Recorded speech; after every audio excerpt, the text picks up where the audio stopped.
मायके जाना था और मायके जाते जाते उसने अपनी बहू से कहा बेटा मेरे मायके में शादी आई तो मम्मी ने तुम चले जा, फिर घर में ये ठाकुर जी की सेवा कौन करेगा? तो सास ने पूछा तो बहू कहती मैं कर लूंगी तुम तो जाओ।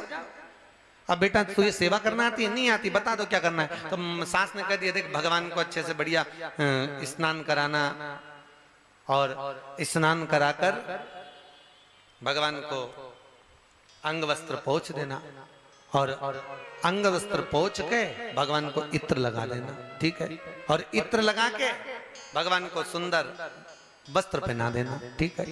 और वस्त्र पहनाने के बाद भगवान को सुंदर सुंदर आभूषण रत्न माणिक सब पहना देना, ठीक है? और फिर भगवान जब तैयार हो जाए तो उनको दर्पण दिखा देना, कांच कांच दिखाए, भगवान मुस्कुरा दे तब भगवान को राजभोग धरा देना, भगवान को भोजन कराना, ठीक है? बस इतना ही है ना, बहुत है। और बाद में भगवान को सुला देना, ठीक? सास ने बताया, वो बेचारी मायके चली गई। बहू सुबह से उठ के 3 बार ताली बजाई जैसे सास ने बजाई, बता उठा दिया, भगवान को बिठा दिया, नहवा दिया, इत्र लगा दिया, इत्र लगा के कपड़े भी पहना दिए, कपड़े सब कुछ करा करके भगवान को दर्पण दिखाया। अब दर्पण दिखाया तो भगवान मुस्कुराए नहीं। अब सास ने कहा था भगवान जब मुस्कुरा दे तो राजभोग कर देना, भोजन करा देना, मुस्कुराए। अब बहू को लगा मेरी सेवा में कोई कमी रह गई इसलिए भगवान हंसे नहीं है। बहू ने वापस कपड़ा वपड़ा उतार के उनको रजाई गद्दा में फिर सुला दिया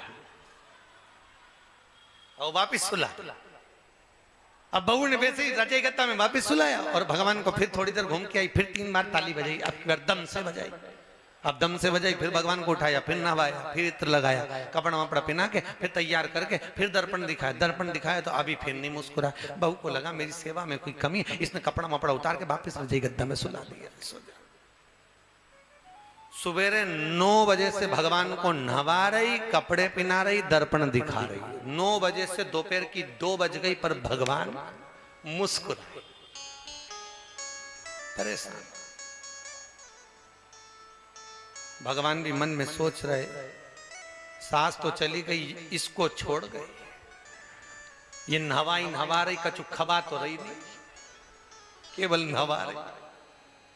अब भगवान सोचे अब खवाएगी, अब खवाएगी, पर खवाने का टाइम आता सुला देती, खवाती कछु भगवान को बड़ी।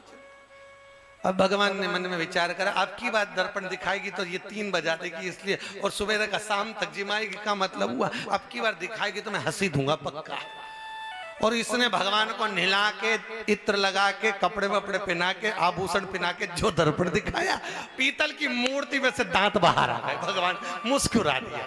और पीतल की मूर्ति के जब दांत निकले तो बहू को लगा अब भगवान हंस लिया, तो भगवान को फिर राजभोग धर दिया, लो भगवान जीमो। अब भगवान जीमे और भगवान को जिमा जुमू के फिर बढ़िया आराम से सुलाया। सुलाने के बाद दूसरे दिन फिर नहवाया, नहवा के फिर अब जैसे इसने दर्पण उठाया, ये दर्पण नहीं भी दिखाया, भगवान पहले दांत दिखा दे, क्योंकि भगवान को मालूम है फिर नहवा देगा, का क्या जाएगा ये, बस इसलिए दर्पण नहीं भी दिखाए तो भगवान मुस्कुरा दे।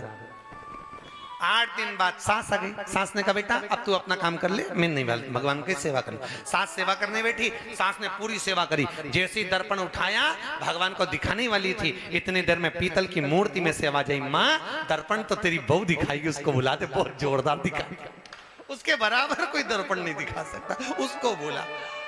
सास ने बहू को गले लगाकर कहा बेटा बस मैं चाहती यही हूं कि मैं जैसी सेवा करती थी उससे बढ़कर तू जब सेवा करे तो ठाकुर तुझसे रीझ जाए। बस यही भाव विष्णु पुराण में लिखा, यही भाव अग्नि पुराण में लिखा, और यही भाव शिव महापुराण में लिखा कि तुलसी की प्रियता जब होती है, सास तुलसी के पौधे को लगा दे और बहू उसमें जल चढ़ाए तो तुलसी भी प्रसन्न होती है। तुलसी